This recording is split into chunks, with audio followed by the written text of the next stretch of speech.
My channel English with Reethu. Daily English ட்ரிக்ஸில் இன்னைக்கு நம்ம டே 42 கிளாஸில் இருக்கோங்க. ஸோ இத்தனை நாள் நான் ஒரு சின்ன ஒரு டெய்லி 2 மினிட்ஸில் உங்கள் நாலேஜ் நான் கண்டிப்பாக அப்கிரேட் பண்ணிகிட்டே இருக்கேன்னு சொல்லி நான் நம்புகிறேன்.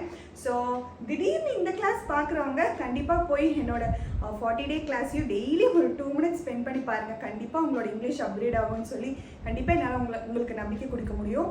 ஸோ இன்றைக்கி நம்ம பார்க்க போகிற டாபிக் பார்த்தீங்கன்னா transitive and intransitive verb. So transitive verbனா என்ன, intransitive verbனா என்னன்னு சொல்லி பார்க்க போகிறோம். ஸோ டாபிக்குள்ளே போகிறதுக்கு முன்னாடி இந்த டாபிக் நான் முடித்த உடனே இமீடியட்டாக போய் டிஸ்கிரிப்ஷனில் கொடுக்குற வீடியோ லிங்க்கில் போய் டெஸ்ட் எடுங்க. உங்களோட நாலேஜை நீங்களே அப்கிரேட் பண்ணிக்கோங்க. ஸோ இப்போ பார்த்தீங்கன்னா transitive வேர்புக்கு எப்பயுமே ஆப்ஜெக்ட் தேவைப்படுது. It always requires object. Intransitive வேர்புக்கு ஆப்ஜெக்ட் தேவைப்படாது. ஸோ ஆப்ஜெக்ட் இல்லாமலேயே அது ஒரு கம்ப்ளீட் மீனிங் கொடுக்கும். ஓகே, இங்கே பார்த்தீங்கன்னா இது ஒரு டிரான்சிட்டிவ் வேர்ப் நம்ம எப்படி ஐடென்டிஃபை பண்ணலாம்னா ஒரு க்ளூ பார்த்தீங்கன்னா by the questions what and whom.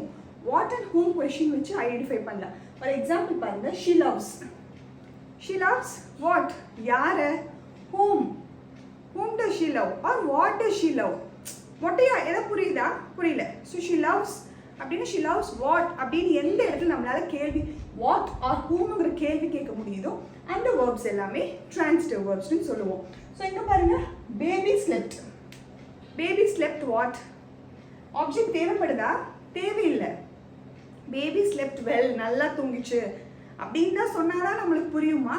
Baby தூங்குதுன்னு சொல்லி உங்களுக்கு பேபி தூங்கிருச்சு அப்படின்னு சொல்லி சொன்ன போதுமே ஒரு இதுக்காக பேபி நல்லா தூங்கிருச்சு அப்படின்னு சொல்லணும்னு அவசியம் கிடையாது. So baby slept or she cried. when you tell she cried loudly இல்லாட்டி she cried like a hell அப்படிலாம் சொல்லணும்னு அவசியம் கிடையாது. ஸோ she criedனால அவள் அழுதாங்க நமக்கு தெரிஞ்சிருச்சு. ஓகேவா?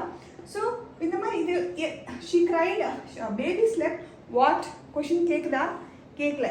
இல்லாட்டி baby slept who? no. So அந்த மாதிரி எந்த இதுக்கெல்லாம் கொஷின் கேட்கலையோ அது எல்லாமே வந்து இன்ட்ரான்சிட்டிவ் வேர்ப்ஸ். அடுத்து இந்த எக்ஸாம்பிள் பாருங்க, they ate. அவங்க சாப்பிட்டாங்க. என்ன சாப்பிட்டாங்க? What did they eat? So இதுக்கு வாட்டுங்கிற எந்த இதுக்கு நம்ம வாட் ஆர் ஹூம் கொஷின்ஸ் நம்மளால கேட்க முடியுதோ அது எல்லாமே transitive verbs. And intransitive verbs வந்து மற்றது எல்லாமே இன்ட்ரான்சிட்டிவ் வேர்ப்ஸ். டிரான்சிட்டிவ் வேர்ப்ஸ்னால் எப்பவுமே ஆப்ஜெக்ட் கண்டிப்பாக தேவை. இந்த ஆப்ஜெக்ட் சப்ஜெக்ட் வேர்ப், இந்த ஆப்ஜெக்ட் கண்டிப்பாக தேவை. ஆப்ஜெக்ட் தேவையில்லாததெல்லாம் வந்து இன்ட்ரான்சிட்டிவ் வேர்புங்க. அவ்வளோதான்.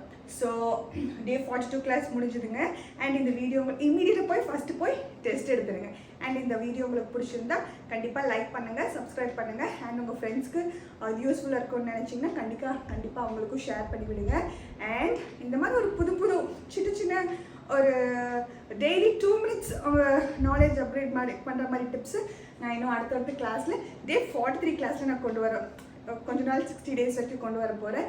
ஸோ அப்படியே உங்களோட ஜோஷை கண்டினியூ பண்ணி இது பண்ணுங்கள். அண்ட் டே 43 கிளாஸில் உங்களை மீட் பண்ணுவோம். பாய்.